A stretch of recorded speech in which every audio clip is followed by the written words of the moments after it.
Attachment styles are a way of relating in relationships, in adulthood, specifically romantic relationships.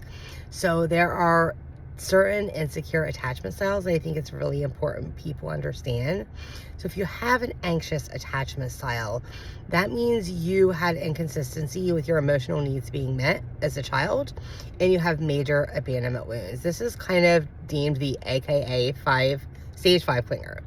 If you have an avoidant attachment style, then most likely your needs were just never met as a child. Your emotional needs, not physical, but your emotional needs.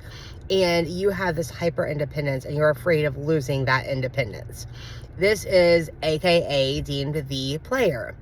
And so the problem is that these two tend to end up together a lot because they activate each other's wounds, and they kind of each one has what the other person is missing. Okay.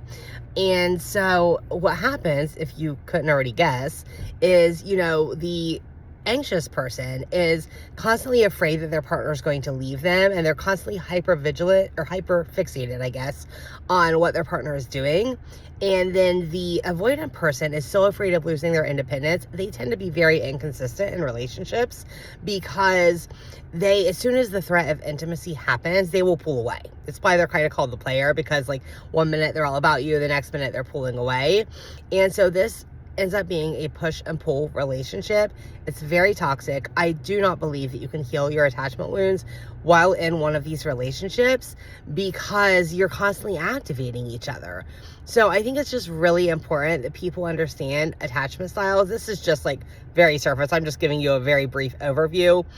If you want to know more, just hit me up in the comments, because I think this is one of the reasons people have so many issues in relationships, probably the number one reason, because they have one of these insecure attachment styles and they sometimes don't even realize it. So there is a quiz you can go online.